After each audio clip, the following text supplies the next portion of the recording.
Hello, everyone. Welcome back. It is a Sunday night. I'm your friendly neighborhood Prax. Welcome to the channel. I have a dear friend here that we're going to introduce in a brief second. Welcome back to 4 Become 1, our Greyhawk campaign. I'm going to let my dear friend Chris introduce himself. Thank you, Chris, for being here. Thank you for playing. Thank you for Thank you having for having me. Oh, thank you for the fun. Introduce yourself to the internets. Hello, everyone. I'm Chris Geary. You can find me on Blue Sky at Chris Geary. I am here to join in a Greyhawk fun, which is something that I have missed over the years. So I'm extremely grateful to take this trip down memory lane in Prax's version. I'm here for that. I'm here for that. So thank you everybody for being here. If you want to share some love, you can wait. Where'd the link go? Hold on, I had it. You can share the go live announcement on from Blue Sky here. It's a great way to let people know that we're doing this, that we're having some fun. Share the love so that we can get all of you fun people here to hang out. Then you can also, if you want to support the channel, you can also support the Ko-Fi. It exists. There is one out there. All of the funds go back into supporting the channel, into the tech, into the overlays, into all the stuff that goes into the streams here. And there is also a merch store. And today is the last day you can buy Vampires for Nixon merch. Because of reasons. If one might want Vampires for Nixon merch. I'm just throwing it out there. But, again, all of those good things. But, we should reel it back as we proceed forward. We have a fine group of friends, associates, cohorts that have made their way to the outskirts of the city of Rookroost, the capital of the Bandit Kingdoms, from the, well, called by some barbarian lands. Not everyone calls it by that, and quite frankly, it's slightly offensive, but it's what you might find it on the map as. The current perspective is that they will be meeting in the morning at the Grey Nail Inn. But until then, they are spending the day around the outskirts. It's kind of market town that's not quite a town on the river outside the city walls of Rookroost. Where do we find? Well, first of all, we should, I guess the question is, whom do we find? Well, in this case, you'll find a elven gentleman who is fairly tall and broad. Today, well, let me see what we have here. Today he's feeling okay. Some days not so much. But he's darker complexion and hair and bright green eyes give away that he is a wood elf. He's clad in plate mail with a shield. Sword that looks more ceremonial than it ever being used. And yeah, very kind features. Always a smile on his face, for better or for worse. But where do we. And what, pray tell, is this individual's name? Hmm. One might call him Gunnar. Um, Full name Gunnulf Alfjarl, a second son of the Alfjarls of the which kingdom was it? The Snow Barbarians. Yes. Yes. Um, Gunnar.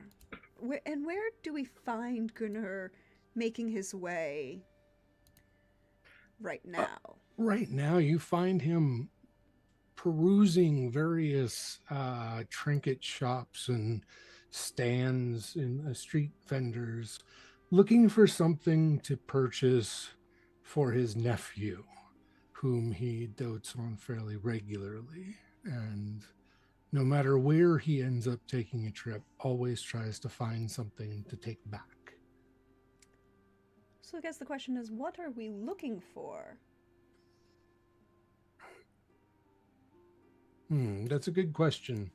Um, Something probably artisan, not super expensive, but not cheap either. Um, Nothing made from a mold or any other form of mass production at at this stage. Uh, Maybe a little figurine or some other knickknack. Looking for kitsch, not schlock. Correct. So then, can I just get just a basic investigation roll as we're just kind of seeing what lies where? I can do that.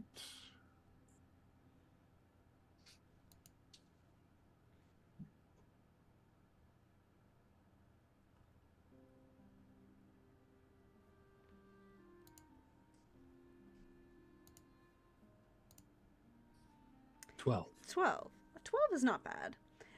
There are a number of artisans that have kind of grown up around this way station, really. That's what the Grey Nail is. It's right on, well, it's a little bit off the river, but effectively on the river. The last port before the trek inland into the city of Rook Roost, which is, you know, a few miles from the river. And, you know, a perfect kind of, not really a town, more just a shopping market that has grown up around the way station and docks that serve as the trading portion, trading docks for the city of Rook Roost. And it is from here that you can find any number of food stalls, but also just kind of not so much goods as like locals selling things for those in need. Less touristy than perhaps the city of Rook Roost. It's very weird. This is called the Bandit Kingdoms, and yet the city of Rook Roost is one of the most organized and stable cities in the area. Ooh, thank you for all those gift stubs.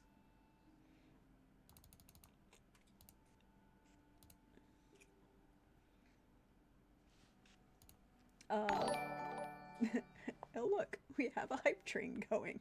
Thank you for those wonderful gift subs. We're going to wait for the last of the alerts to go off because, you know.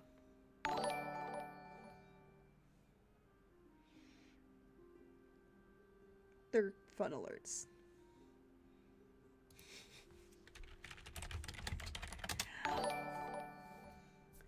But the city is a few miles inland. This is a locals way station. A good time, perhaps, for many. You can find there are a few wood carvers that specialize in works of the heavy elder woods and darker walnuts of the Felreeve forest. Some nice kind of carved but utilitarian tools. Not quite loving spoons, but that kind of same, you know,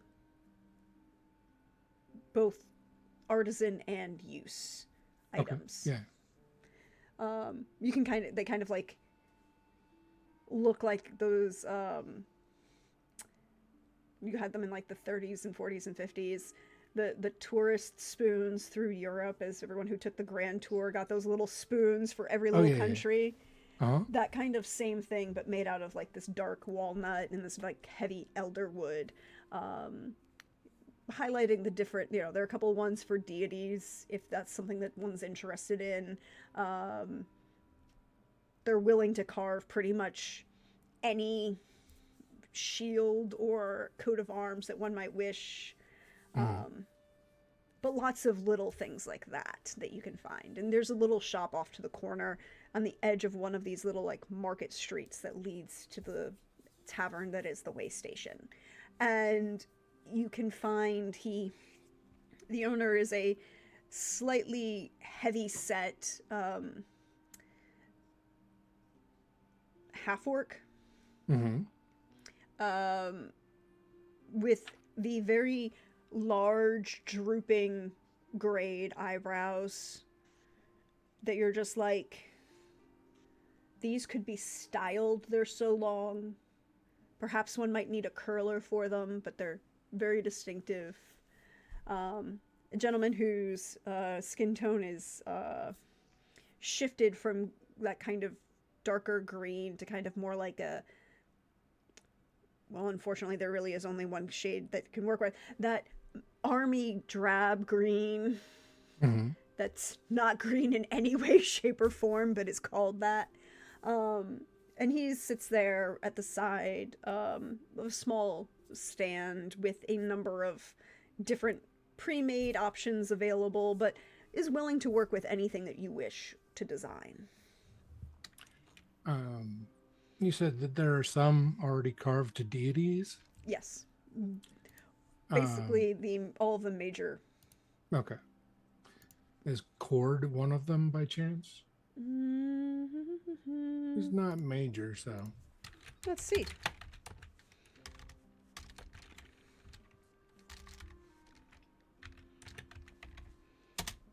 Yes, there is. It's like a little tucked off a little bit to the side, but you know, the holy symbol for Cord is kind of carved into the top. It's a very nice kind of twisted, dark walnut, polished, but not stained. Perfect. That's just about exactly what I was looking for when I was imagining these. So, yeah, Gunnar will greet him. Good day. I see you have one here with the holy symbol of Cord on it. I would like to purchase this. How much are you asking? Kind of takes a minute to look at you in your full plate mail, which is not necessarily common, right? It's not uncommon, but most people in the Bandit Kingdoms and in this area are leaning towards lighter armors, more flexible armors, kind of looks you up and down. Is there anything that marks you as unique in this armor? Well, it is a darker metal. Mm-hmm. Um, to a metalsmith, they might notice it's adamantine. Mm-hmm. Um, but there is also a holy symbol of cord that he wears. Um, So the star composed of spears and maces, which mhm. honestly is one of the most badass like designs epic ever. Like you're like, this is actually kind of cool. I really appreciate this design. Mhm. Um, and because of that, he kind of looks at you and gauges your appearance.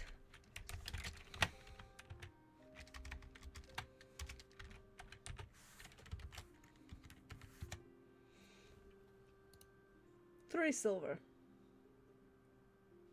3. Mm-hmm. Mm. All right. You seem like an honest fellow.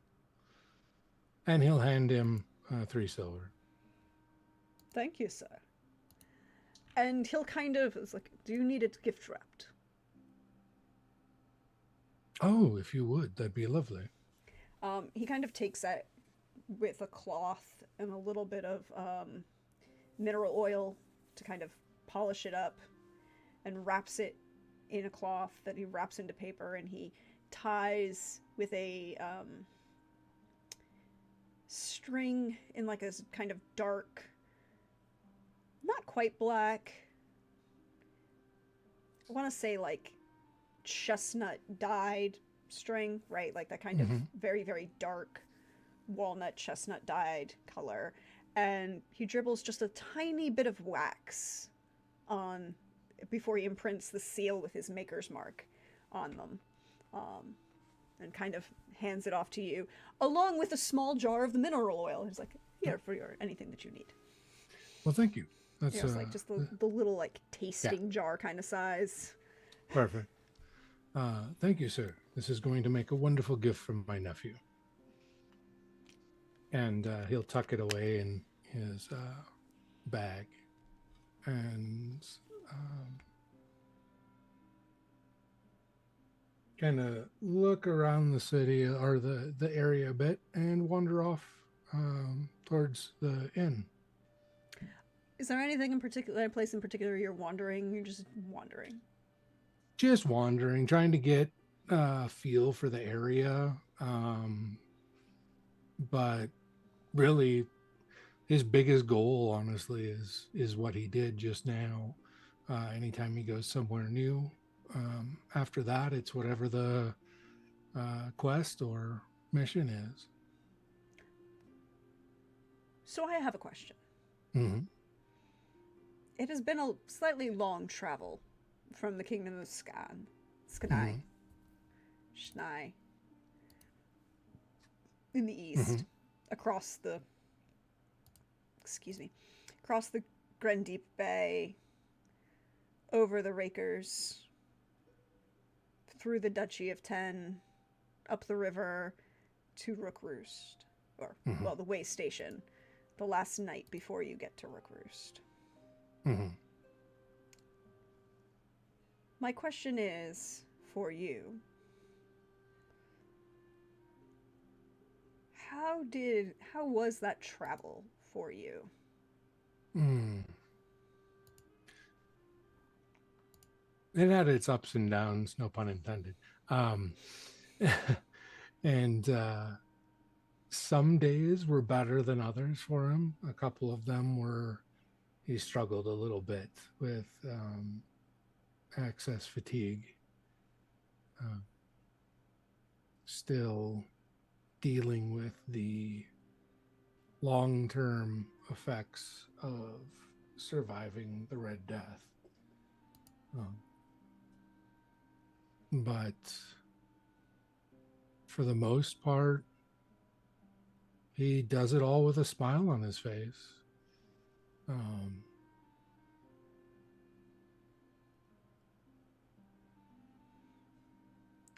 So a pleasant, well, not pleasant, but a complicated yet not horrible travel. Yeah, it was long. It was, but it was not. I mean, and Gunnar's the type that whatever life hands him, he's going to handle it with a smile. Um, and that's just kind of how he tackled the trip. Um, got some strange looks from time to time, but uh, overall, it was quite nice. So here you are at Mm-hmm. the way station, the last stop before you make your way into the city proper. An overnight's rest before you enter the city in the morning. Indeed. Who has the chest? That's an excellent question.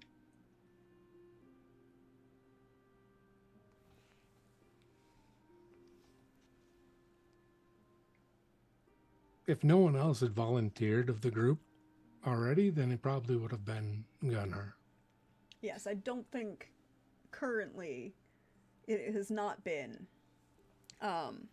Civ or Ven have not had it. Um, and I don't think our other compatriot was one to carry it, perhaps. While capable, I think Gunnar would have taken it upon himself to not burden his sister with such a task. Yes, that seems logical. So, my next question is, how are you moving through this market? How big is the chest? I mean, big enough that it's a little bulky and noticeable, right? Like it's. Is it too big to fit in the bag of holding? No, it can definitely fit in a bag of holding. Then that's where he would keep it. Yeah. it's a foot by Mm-hmm. 18 inches by about like 10 inches and by 6 Gotcha. inches, kind of, like a Then yeah, he'd a have it bread safely box. stored in his bag of holding, um, just to keep it out of sight of those who might be more interested than they should. Yes.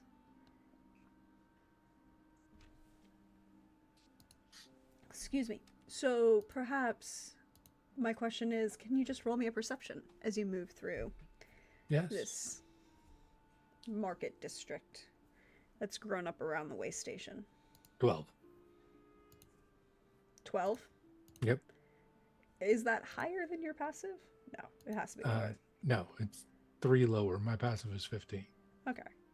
For something like this, I'm gonna if I ask you for a roll, Mm-hmm. I'm gonna always ask if what your passive is in addition, because this is moving through a space, and yes, you're paying more attention, but your passive is always going to be the minimum. Okay. There'll be times when it's more obviously crowded and you're doing another task where the passive wouldn't necessarily make sense, but this is just moving through a space, right? Mm-hmm. So with a 15 for your passive, as you move through the space, you will notice 3 things. Number 1, it is noticeable that you are one of the few people in full plate armor. Mm-hmm. And there are a couple people hanging around. There's an armorer and a tanner at one end of closer to the river, and an armorer and a farrier. Again, this is not really. This is kind of like the river docks, the river port that serves the city. So there is a lot of things that are going to be more built up and better in the city, but there's still an armorer, a farrier, So there is 1 or 2 other people in plate armor, but most of the largest percentage of the population who wear armor are wearing either forms of gabardine or leathers, not, a couple chainmail, but plate armor is unique. And because of that, you do notice that there are a couple people who are paying a little bit more attention to you. But also of the,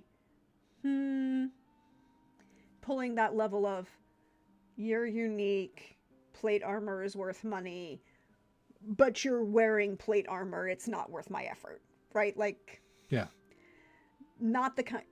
If you were in the country, maybe somebody might try and make a deal out of this if you were by yourself because of whatever, but you're in a more urban-ish environment, a larger marketplace where it's not going to end well. And you see people notice that, make a point of it, and make their decision not to make a problem for you. You would also notice there is a much higher population in this area. The majority of the people here are human. But there is a larger number of orcs and of half-orcs than perhaps in other territories that you've moved through. It is not necessarily commentary for where you come from, but it is unique in comparison to, say, like, the Duchy of Ten or the Theocracy of the Pale, right? Like, enough to be noticed. And a level of... There is a definite lack of, shall we say, racial prejudice than one might expect in the area. There doesn't seem to be a lot of racial tension, at least in these kingdoms. Which is of note given the rise of various armed conflicts on the eastern side of the continent. Oh, yes, of course. And the possibility of armed warfare between the Orc Kingdom, whose name I'm totally blanking on at the moment. Please hold.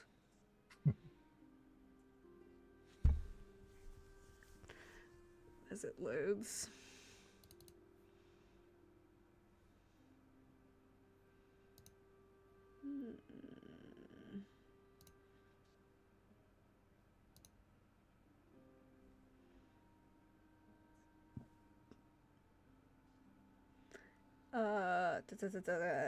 The city is Garlangadal, which is the capital of... Oh god, what is the city? What is the country name?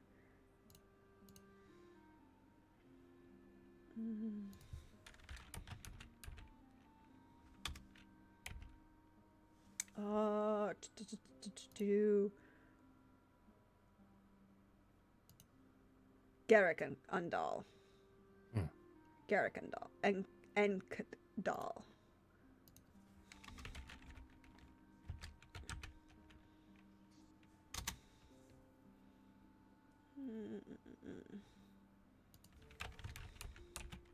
And that's not too far to the south of... Yeah, it's very close, actually. So, but there has been a large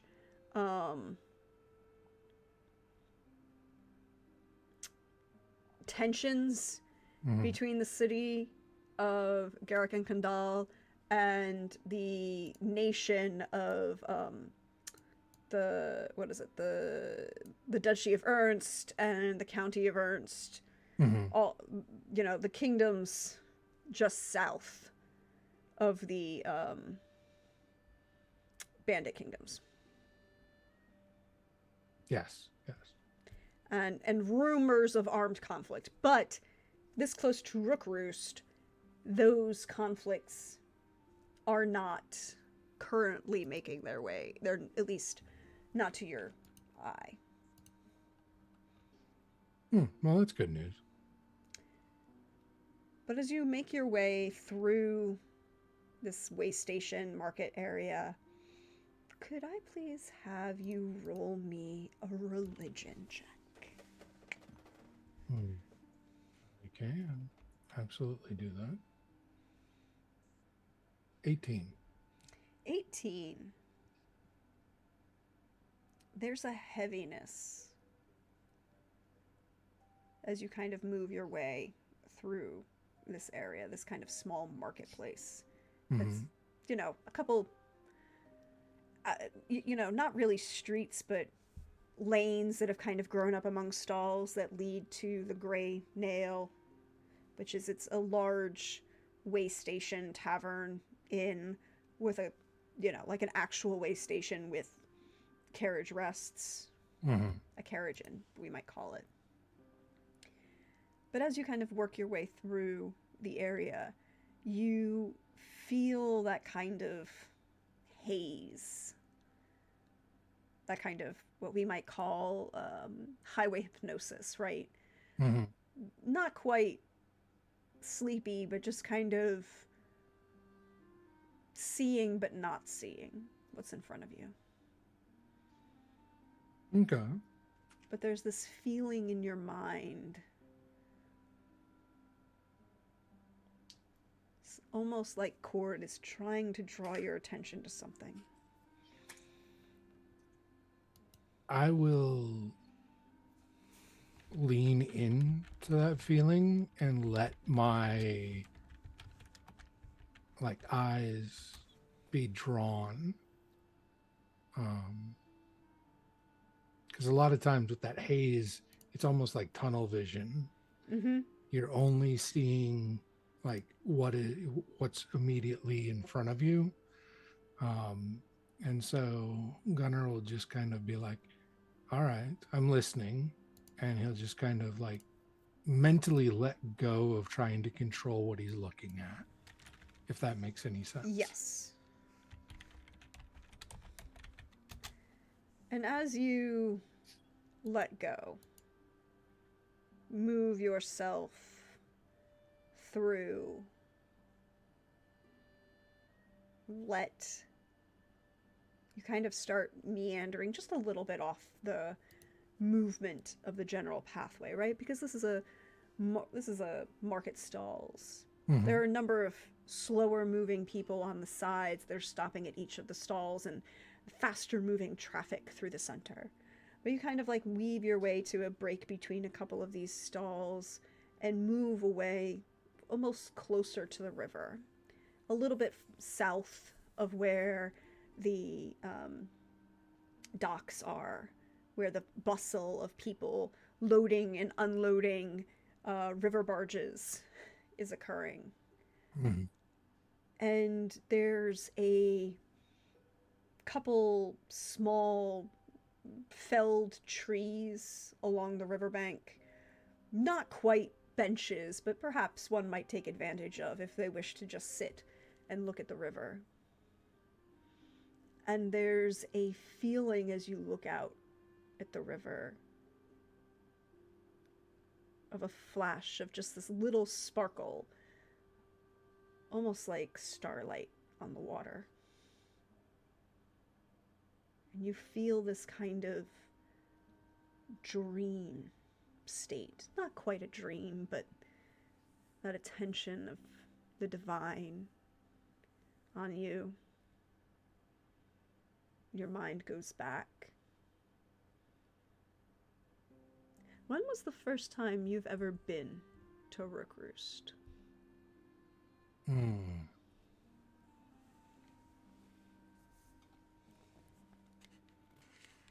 It probably was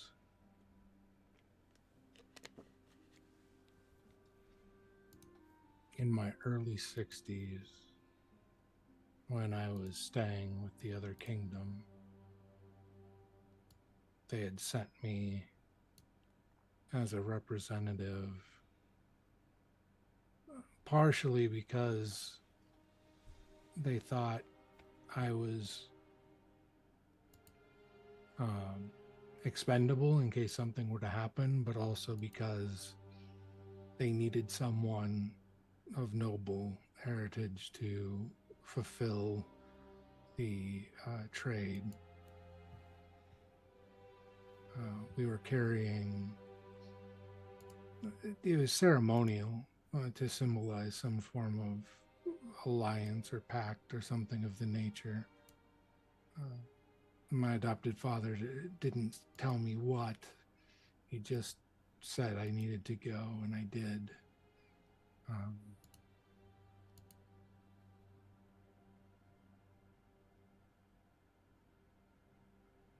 So it's been a while. Around 80 years. As this kind of memory draws itself to the surface, you feel a rise in the attention of the divine.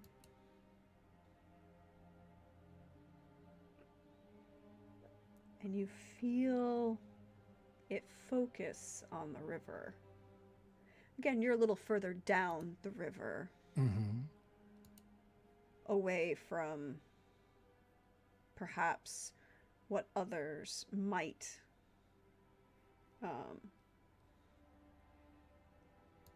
draw their attention to.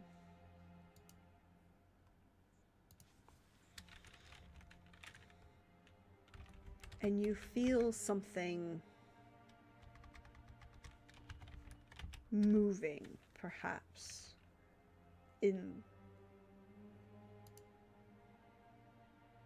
a splash. I'll try to look closer, like move closer and look closer. Cool. Could you roll me a perception then? 22. 22 is very good. A 22 is actually very good.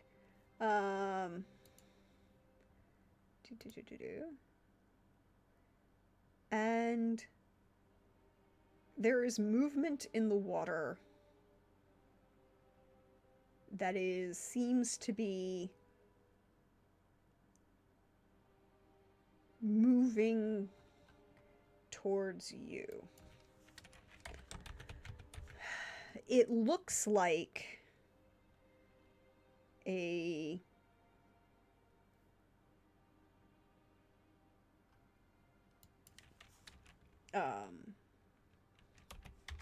some sort, it looks first to be some sort of glint of metal. And then you realize that's not that is indeed a where'd it go? Here we go. Something in armor coming out of the water towards you. At speed. Well, that's intriguing. With a weapon at pointed at you. At the shoreline, he will raise his shield and prepare. Okay. Cool. Because this undead being in the water has a pike to come and hit you. Nice.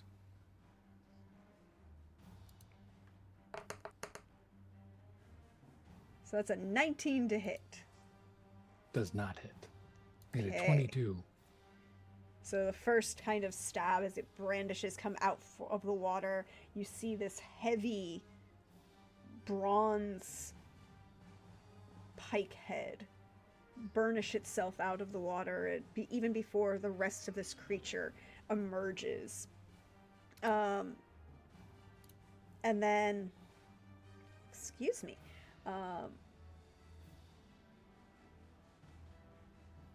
they get to make a second attack with this pike. for a 20. Still doesn't Glances hit. off my shield. So 2 stabs kind of piercing out of the river of the water, and you see this figure of an ghastly white and yet somehow yellowed skeleton in full, although antique, bronze plate mail burst out of the water towards you. Your turn. Okay.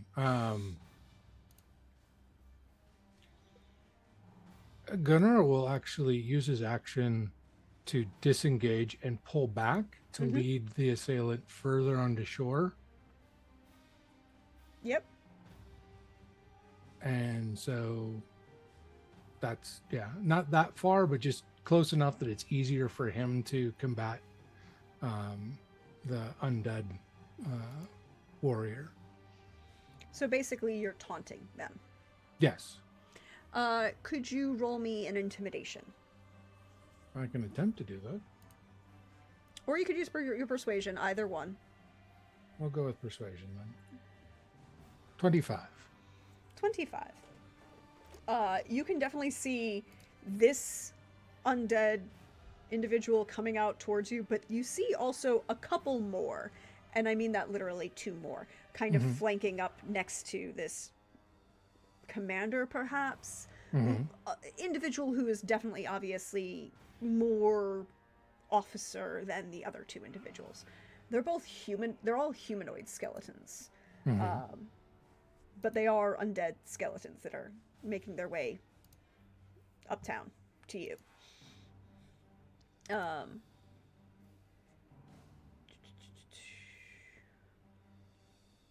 right. It's going to be the commander's turn again.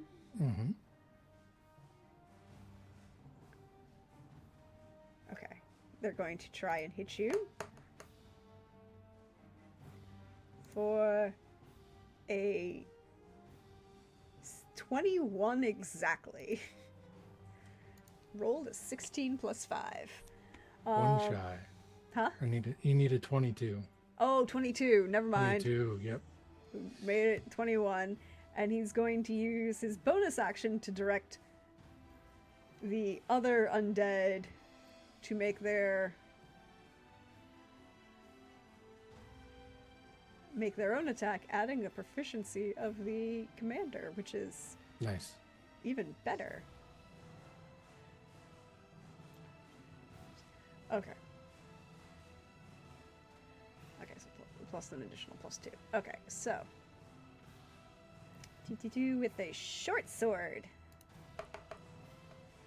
but an 8 is not going to hit, and the other one rolls a crit for a 26. Now that adamantine armor, I don't take crit damage, but I do take the crit. Yeah. So sadness, only 4 points of damage with a short sword by the second skeleton. It is now the first skeleton's turn, so that was the joy of the commander having them use their reaction, but we're going to have attack number 1 from the 14 is not going to hit you, and a 16 is not going to hit you. So you've got these 2 individuals coming out of the water, moving up on either side of the commander. They are also in bronzed armor, humanoid, this kind of yellower bone, coming to hit you. But it is your turn. All right. At this point, I will swing it. We'll say a first skeleton, since that's how you labeled them. I'll go with him. 16. I'm assuming does not hit. That will hit. Oh, that will hit. Okay. The two generic skeletons or the commander. Yeah, generic skeletons. No, they'll hit. Their AC is only 13. Okay. He will basically, he still doesn't wield a weapon. He just punches it with his gauntlet. There you go. for 8 points of damage. Oof. It's not happy with that. You can kind of see make some major dent in the armor scraps that it's wearing. Mm-hmm. This kind of bronzed scale mail and pieces of other things that are kind of woven together in a very odd composition. Mm. And he will continue and slug him again. There you go. With a 23 for 9 points of damage. Yes. He is not looking so great. There's, kind of, so you knock off some of the scale mail and perhaps a rib or two. Let's see. And that will be. Oh, wait. Quick question. Action. What type of damage is this? Bludgeoning. No, you shatter the entire rib cage and crush the spinal column, and this undead being collapses in a pile of armor scraps. I had forgotten. Because it is bludgeoning damage. Yeah, it is bludgeoning, aka fist damage. And that'll be all of his actions for this time. Cool. Let's see if he can. Oh, his Warlord Strike recharges. Yay. So a 15 is not going to hit you. And a 22 on the die exactly. Well, that'll hit. That will hit. So you're going to take 5 piercing damage and 5 necrotic damage.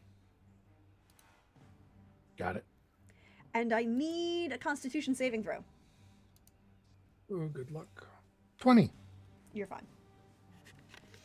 You do not get poisoned. Good. I was a little worried there for a second. And Skelly friend number 2 is going to try and stab you. Mm-hmm. An 18 is not going to hit you, however. Okay. And it is your turn again.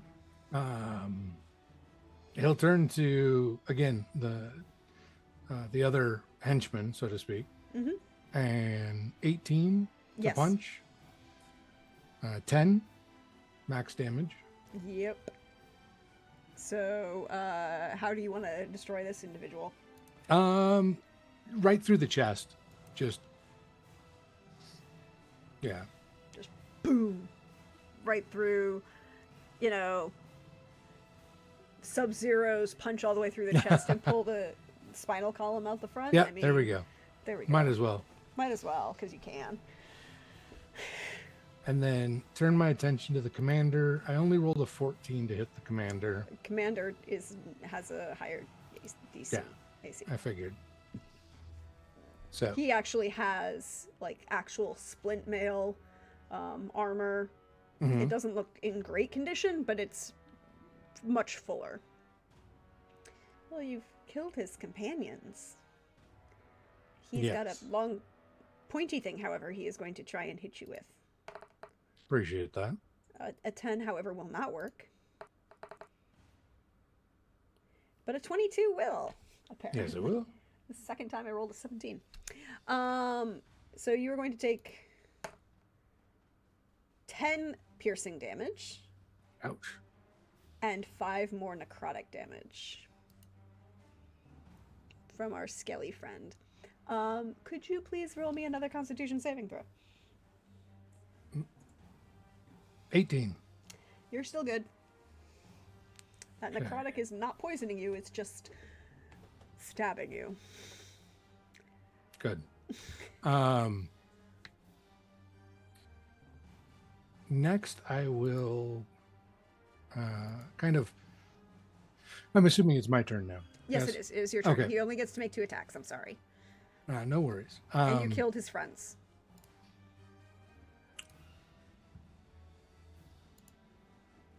He's going to, or Gunnar's gonna, given the pain of the attacks, he's going to use his bonus action and cast Shield of Faith to boost his AC 2 more. Oh, there we go. And then he's going to punch with his action. Punch away.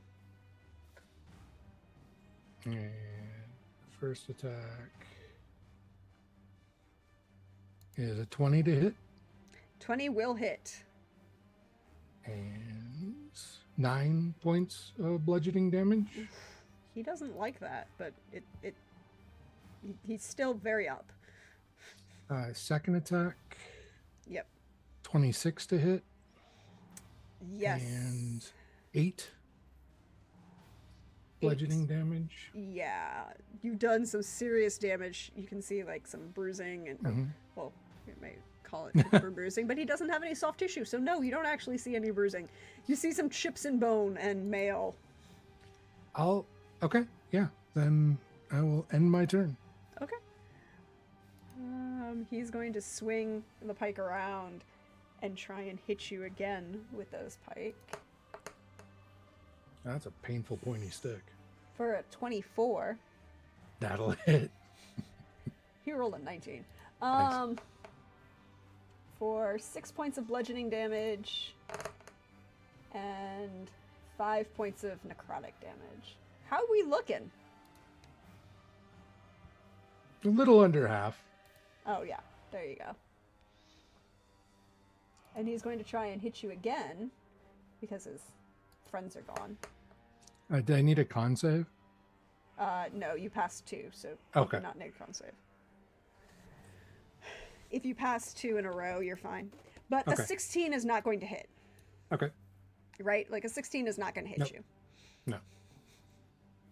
Not even if I drop my shield and the spell. Yeah. With that hit, did I need to check for concentration, though? Yes. I'm sorry, I forgot. Shield of Faith is concentration. Yes, you do need to check for concentration. You took 6 and 11 points of piercing damage, so.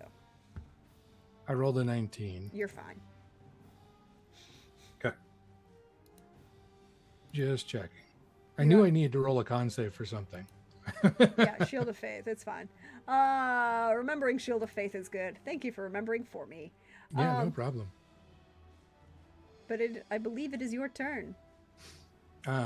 Being that it's my turn, I will go ahead and start punching again. Yes, punch away.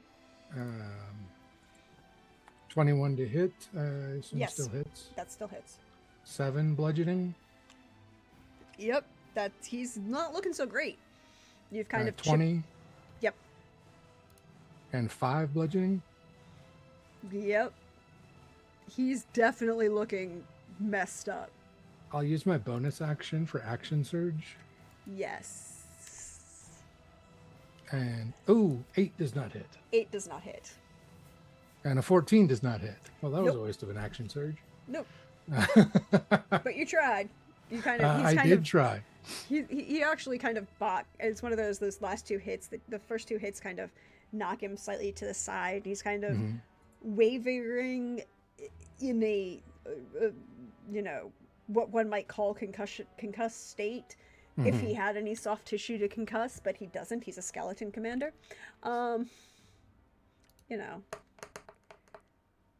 Makes sense. But a 19 is not going to hit you as he kind of spins the pike to bring up the backside of it. And he kind of misses. You can definitely see he's wavering. That last hit is an 8, and he just kind of almost plants the pike on the ground next to you as he kind of wavers and dodges. Okay. It's your turn. My turn.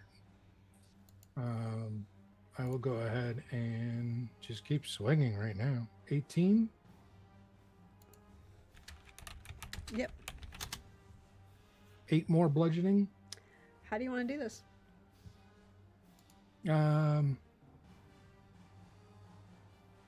He'll push the pike arm with his shield and aim for the guy's head.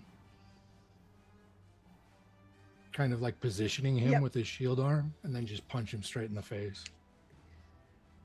Kind of push the pike out of the way with the shield, and then punch forward shattering through skeletal structure into the back of this crusted um, helmet. And then you see this moment freeze in time. Everything stops around you. There's a quiet. You come back to yourself and you look around. There's no reaction from anyone near the market. No one paying any attention.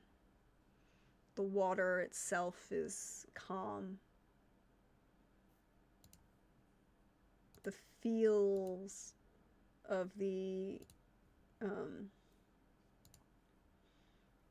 attention paid. You hear sounds of birds, a call of the market. As you look around, you see a small buckle, belt buckle, a little, big enough for a sword, in bronze on the ground. Dirty, covered in mud, but it shines just a little. I'll move toward it and drop to one knee to pick it up. You pick it up. You feel this positive smile as you touch it. You are back to full hit points. Any bruising or damage you may have had is gone. Any damage you had was gone. Mm-hmm. And you see embraced in this sword belt buckle the mark of Cord. I will take a moment and say a quiet prayer, thanking Cord for keeping my skills sharp and testing me when necessary. So I will give you the stats for this buckle in the future, so Okay. you actually have, but the general use is you have a number of uses equal to your charisma modifier per day, and it recharges one all charges spent at the start of dawn.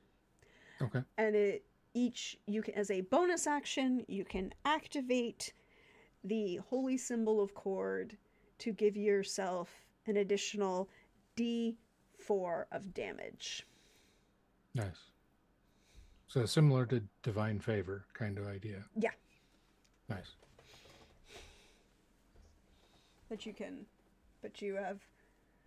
You are moving through lands that Cord is not displeased exist, but perhaps need more of his attention. That makes sense.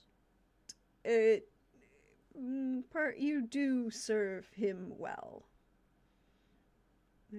But you have a small divine blessing to pay attention to. As you look around, you see the footprints in the mud. Mm-hmm. But there are no remains here. There are no, crushed skeletons, removed, that's what I'm looking for, spinal columns. You can hear the occasional dog bark because they want attention. It's true. But it is not any damage, perhaps. Okay. What do you do?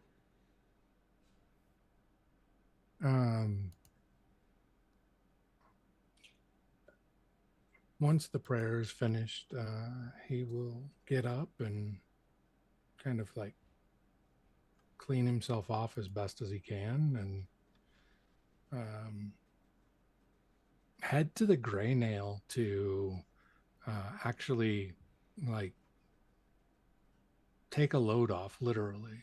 Um, while he does try to carry himself well in his plate armor, it can at times be fatiguing. Mm-hmm. And so he's looking to find respite where he can just be in regular clothes for a minute.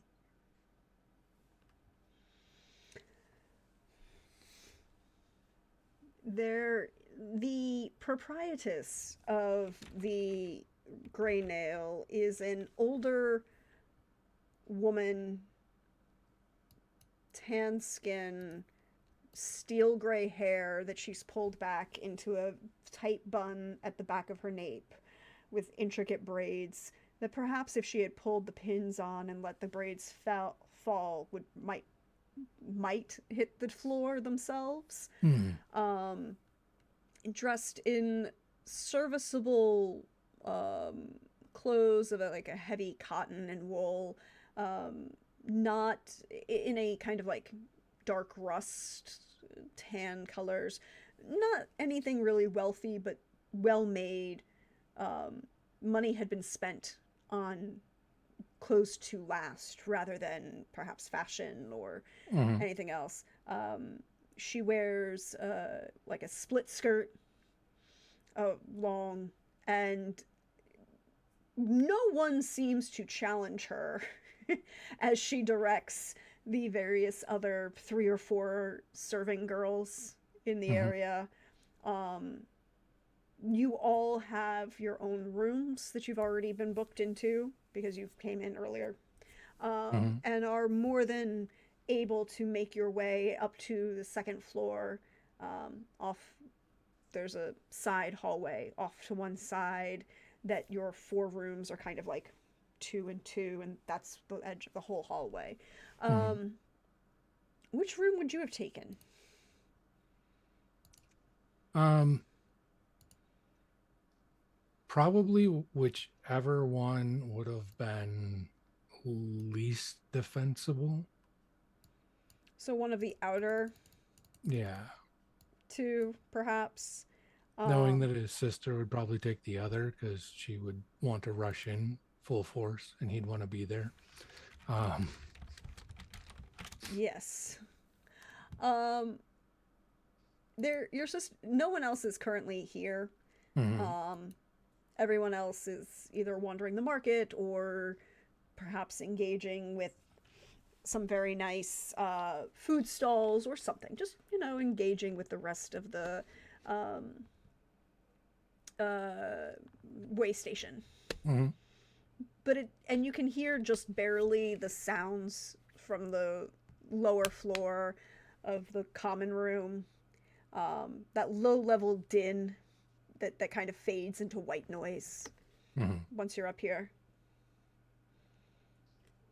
Yeah, he would um, take time to um, take off his plate mail, clean it, and store it.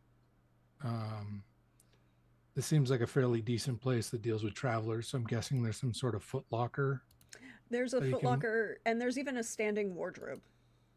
Okay. It does not have like an armor rest, an Yeah. armor tree, but there is a standing wardrobe with basic hangers, Hmm. a footlocker at the edge of the bed, a nightstand with open shelves in it, Yeah. um, and both a candle and a snuffer. Nice. Uh, there is a small window that does open if you wish, but is currently closed, overlooking the back courtyard where the stables are of the way station. For now, he'd leave it closed, but he would put his armor in the footlocker, um, placing his shield and sword at the top of the footlocker. Um, and uh, I'm hoping that he was able to rent the key as well to Yes. Yeah. Okay. Um, The, the assumption she gives is that anyone who comes into her space, she will hand a key to the door and to the locker. The wardrobe excellent. itself doesn't really lock. No. It's not designed to, right? It's just No. not. Yeah. It's serviceable. It's well made, but it's also, you can tell, very utilitarian in both design and Hmm. perhaps in function. Perhaps designed in case it needs to be replaced more frequently than one might wish, because people perhaps are not the best when they are not sober. That's fair. Um, The what? beds are actually uh, um, are not just rope Mm. suspension; they are actually laths, and there's a good mattress. Oh, Not a nice. great mattress, but a good mattress.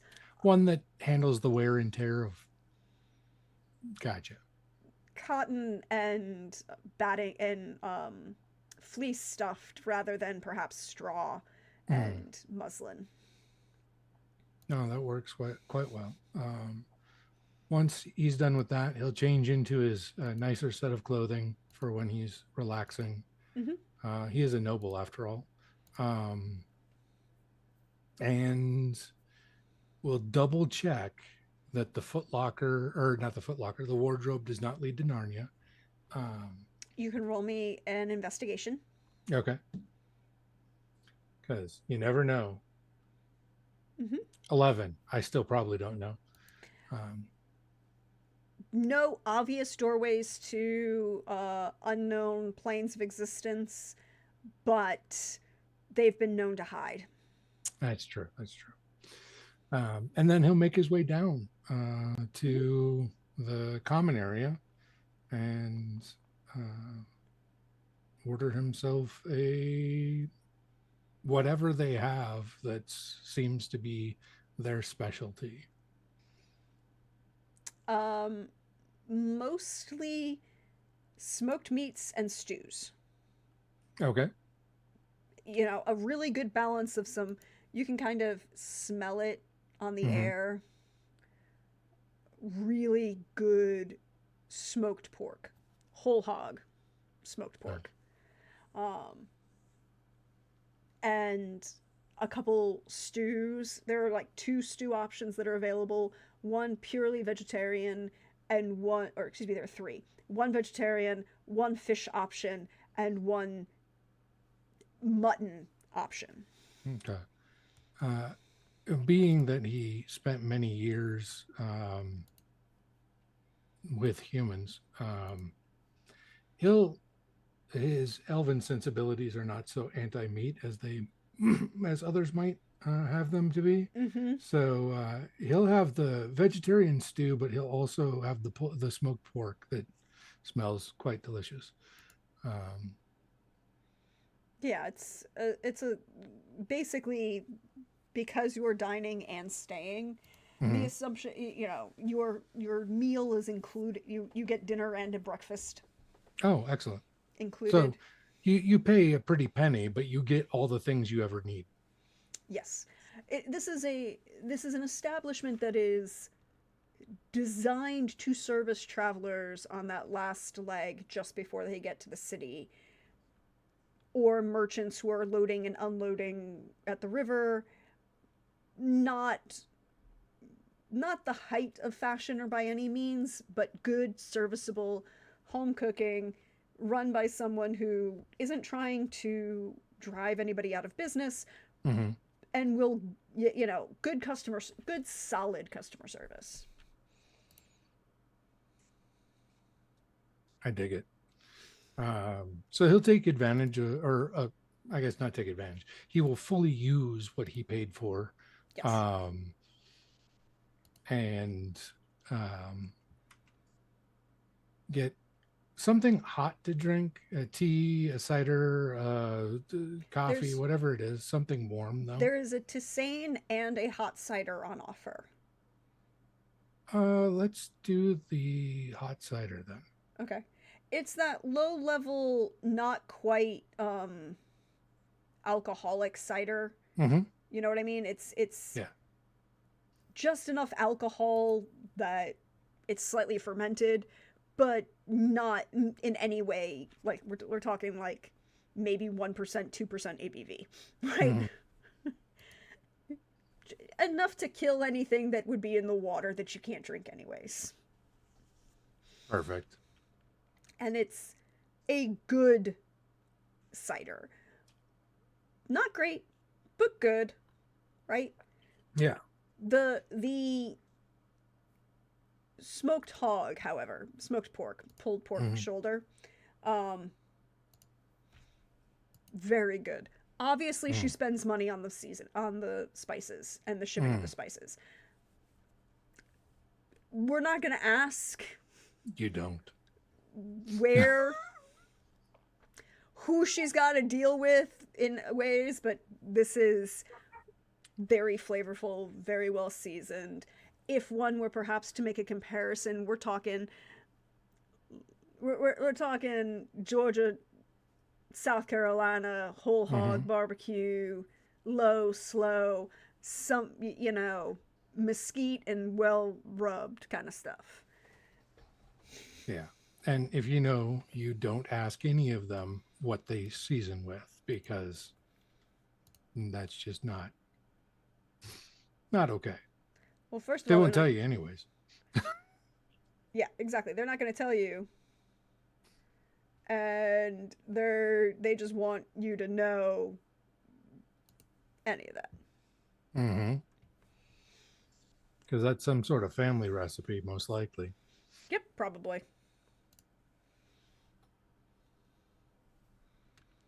But it is a soothing, and the wait staff, again, humans, and a couple of them you can definitely see share a family resemblance Mm-hmm. to the proprietress. Um, Perhaps nieces, perhaps daughters, that level of family run business. Pay enough attention to provide what you need, but are not necessarily stopping by every 5 minutes at the table. And the kind of place where people relax and no one's bothering you. You can kind of glance around and see one or two people at having conversations.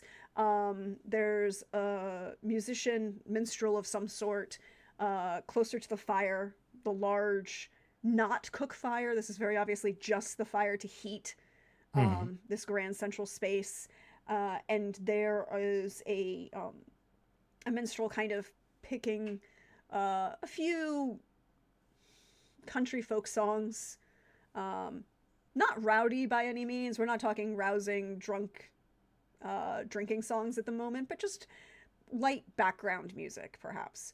Uh-huh. Um, and one or two people, even by themselves at far corners with like perhaps a book, just kind of occasionally looking up and getting their glass refilled, and but mostly just kind of not being bothered, right? The Mm-hmm. kind of vibe of if you want attention or conversation, you can have it. If you don't, no one's going to bother you. Okay. You know, the ideal kind of pub. No, I totally dig that. But as you make your comfort and enjoy the repast in front of you, could you go ahead and just roll me a perception? Sure can. Oops. Trying to get to the right window. There we go. Perception 13. 13, so that passive 15. Mm-hmm. No one's paying too much attention to you. Um, there are a couple people who've kind of noticed that you're slightly better dressed than perhaps some people here, or at least better made Mm-hmm. materials. There are, of course, a number of merchants who have stopped here, who have obviously kind of clocked that you are an individual who can afford to pay for higher Mm-hmm. quality, slightly better materials. But no one's causing any problems. There are no one's trying.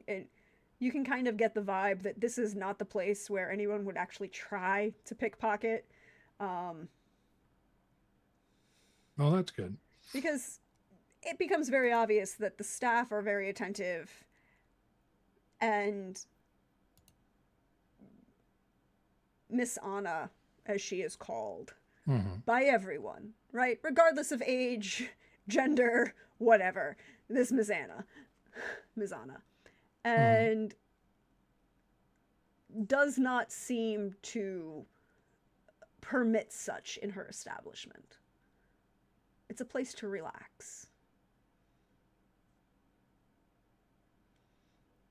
And because you are choosing to relax, as you kind of do, and you gain this positive space,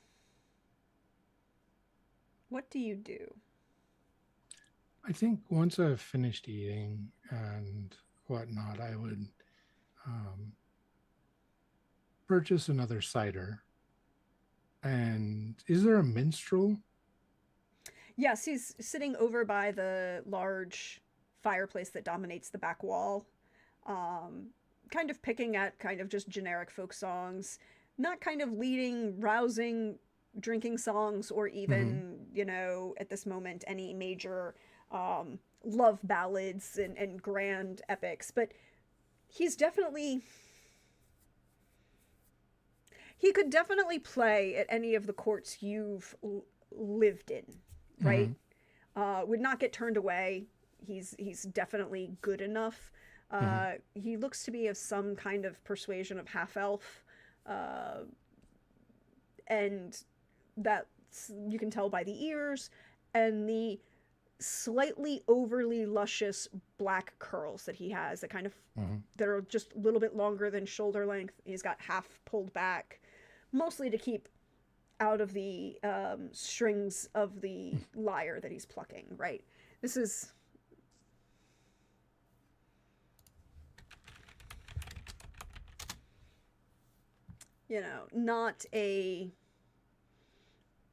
not a bard, but definitely someone who would be welcome in perhaps as a traveling minster. Gotcha. How much for the cider? Well, the So I first marked cider that was down. included with Yeah. your, and then the second one is like a couple copper, Okay. like 3 copper. Okay. Um, I'll go sit somewhere near the minstrel.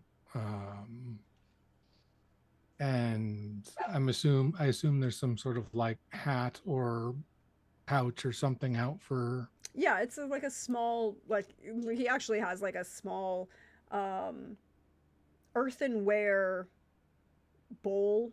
You Hmm. can get it's kind of et, pottery, but it's been kind of hand etched with scroll work around the rim.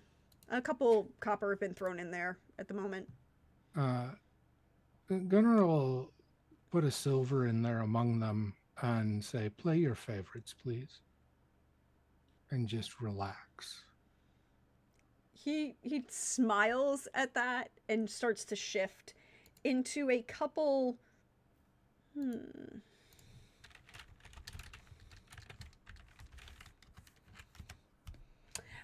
Into a couple of songs, mostly not quite. Again, it's the vibe isn't drinking songs at the moment. Um, he he kind of starts to run into a long ballad, a Mm-hmm. history ballad from the Kingdom of Schnai, Mm-hmm.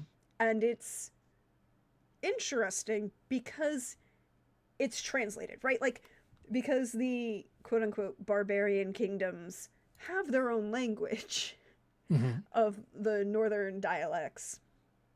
But he's translated this into the common of the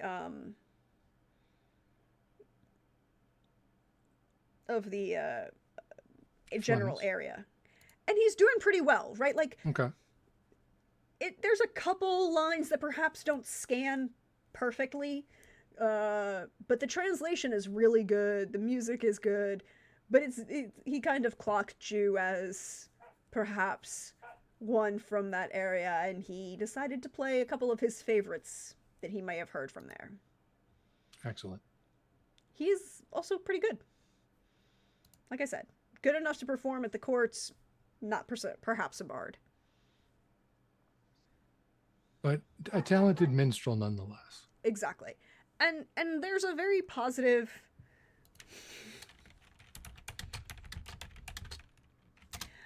it's a very positive vibe in the whole space. There's a calm that kind of comes over everybody. And as you kind of settle back to listen while you have your cider, you can hear the dogs barking outside in the stables. Somebody had come in and they're serving dinner to them now. It's totally cool. We appreciate dogs in this place. And as you are relaxing, and are feeling very good, the door opens, kind of pushed in, and your friend Civ, Iron Fury, dwarf, not wearing her plate armor, looking a little ragged, coughs a couple times, and croaks out, "Anybody know this asshole?" as she throws an individual who's tied up into the middle of the space of an orc, a tied up orc, and throws him into the middle of the space. And that's where we're going to end for today. That is quite the cliffhanger. Well, somebody gave me that cliffhanger, so we're gonna keep it. Yeah, definitely. But thank you everybody for being here. Thank you, Chris, for playing, letting me ease everybody into this fun little game we're going to be playing. But share your love. Oh yes, and the other line Civ apparently says is, "And does anyone know a good stain remover to how to get hot sauce out of fur?" Perfect. So share some love and share where we can find you online, Chris, all the good things. Yeah. Thank you everyone for attending as I introduced Gunnar. And you can find me on Blue Sky at Chris Geary, all one word. And here on Sunday nights, playing with a wonderful group of humans. Yes, it will be a wonderful group. And I can't wait. I was very happy to get to introduce Gunnar tonight and Civ and Ven last week. If you missed out on any of that, the VODs will be going up on YouTube, which there is a YouTube, where you can check out all the VODs and all of the good things that are going up there. Nice, neat little ordered playlist. Nothing's up there yet. I'm going to do it all today, or tomorrow, I should say, when I have time. But hey y'all, you know me. I'm at Deirdre Donlan on Twitter, or Praxagorthos Meaphores. You see me around here on Twitch. Prax the Bard over on Instagram, Hive, and Blue Sky, where I'm spending most of my time. And you can also check out the merch store. Their new merch will be going up this week, and today is the last day you can order any of the Vampires for Nixon merch. I'm just saying, for reasons. Are a thing. But actually, this is where we're going to end for tonight. The wonderfully fabulous Laugh Love Lindy will not be able to join us because she needs to sleep and feel some she needs to sleep. But next week we'll have our first session with all 4 of our wonderful players, and we will see what happens as they make their way into the city of Rookroost. I'm sure that nothing will go wrong. And that will all be a good thing. But we're going to end a little bit early tonight because of that. And so let me see if there's anybody up we can raid, that we can send some love out into the universe for. because I know that that's a thing.